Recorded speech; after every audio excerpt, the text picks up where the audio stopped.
ไปน้ำไปก็บอกพี่มูนเมื่อนานนี่ข้ากับใครกูพวกเป็นแล้วเนาะนี่มาดี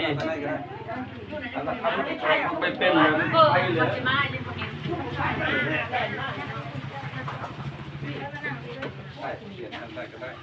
ได้แล้วย่าน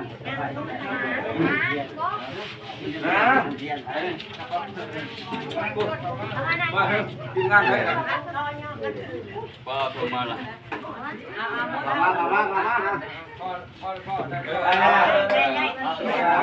มีนางชูก็ได้แต่ว่า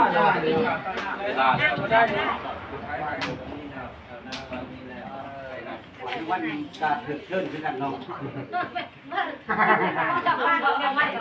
ว่ามันบริสุทธิ์ว่าผู้แขนก้อนเรียนในก้อนไม่ได้เราไม่ได้ผมทำงานก้อนจนที่ฆ่าชูดบ่เต็มชูดฆ่าได้เจ้าเพื่อพ่อข้าวเจอก้อนแล้วข้าวจ่อข้าวครับมันจะว่องก้อนละสายพันธุ์สายสวรรค์เราบอกเอาบ้องเขาใกล้เขาเนื่องเอามาเนี่ยว่าจะมีแห้งมาจ้าบ้านมาดิมื่อนี้ครับเป็นการวันชอบมันประกอบวันงามนี่แล้วที่ได้ทำลาบมาที่ลูกแทนให้ลูกแต่ร้านเต่าต้นกันลูกของร้านนี่เป็นอะไรนี่จอดทวาทวาลุงเลี้ยนกับบริมาเลี้ยนบริมาเล่าว่าไปตอนหาปีใหม่แต่นี่ต่อไปมีการหามาตอดแล้วเอาก็เอาพันเด้อเจ้าไปมาแล้วเนาะวันนี้เนาะไปมันความสุขโลกข้าเรียกแต่ดังไปอย่างกันเนาะปีใหม่มากเขาเรียกว่าทุกข์กายสบายใจปรารถนาใจคอยได้ถึงนั้นเป็นความสมหวังปรารถนาแล้วความโลภความเศร้าหักเศร้าหักความเศร้ายังไม่เรียนนะปาวาดเรียนทั้งลูกทั้งเต่านี่แหละกับพ่อยังเอียงหนากันมีเขามีผักเต่าแดงผักแกงเนื้อมาตุ่มเอาเก่าเอาพันนี่แหละตัวหนักที่ไหม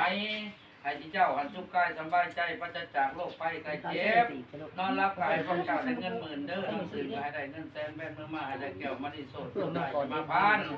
ม่านให้จะมาใกล้ของจะได้เงินทางสามารถชมฟันได้มาเต่าเขาชมฟันได้มาโอมทั้งฟันในและฟันนอกฟันขอบฟันกลางฟันเอวบางคงกี่ฟันตรงน้อยกลางลงไหลมาอยู่ในเนื้อในขี้กันแล้วจะหนีจะไปยังมีโชคมีใช้ใช้จะนับประเภทกระตึกกระตู้เราหลับได้เงินหมื่นเงินคืนได้เงินแสนอยู่วันติดจบมาตัวนี้ติดจบ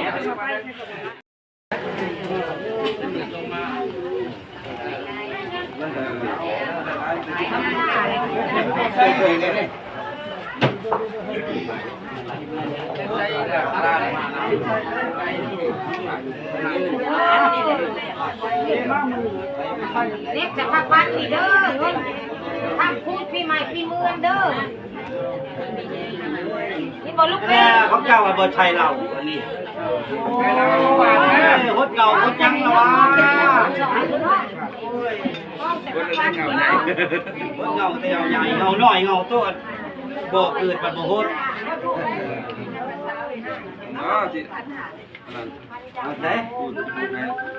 แล้วโทรศัพท์นี่ก็ได้อันนี้จับออกมาไปเช่าไปเลยแม่ได้ใช้จ่อเอาโอ้ย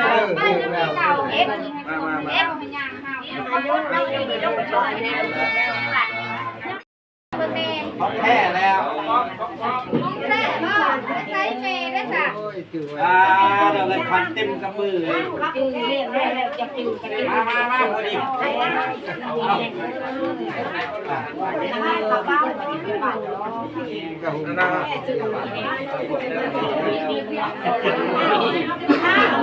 ใส่ให้เย็นเป็นสุขอยู่ดีมีแห้ง มี เด้ ผู้ อ ห่างมีผู้ผู้ฟ้ามีผู้ห่างเงินที่นี่นะผู้มีเนี่ย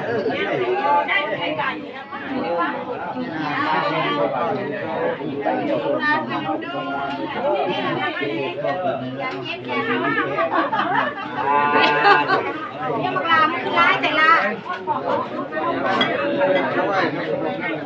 เอาไว้ได้มาคนออกคนจะก่อนไปทางไหน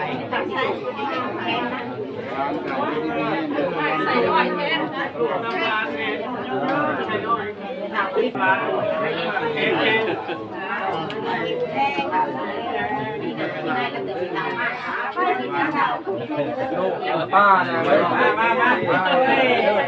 กินเอ้ยจอเรากินเนี่ยได้ได้ อันนี้เบี้ยก็คือบ่เย็นมาเนาะ ลูกกระโปรง บ่เจ๊จะเฝ้าบอกว่ามีไงอย่างนี้เฝ้าจะไปเอ๊ะเดี๋ยวที่เห็นว่าจะต้องพัน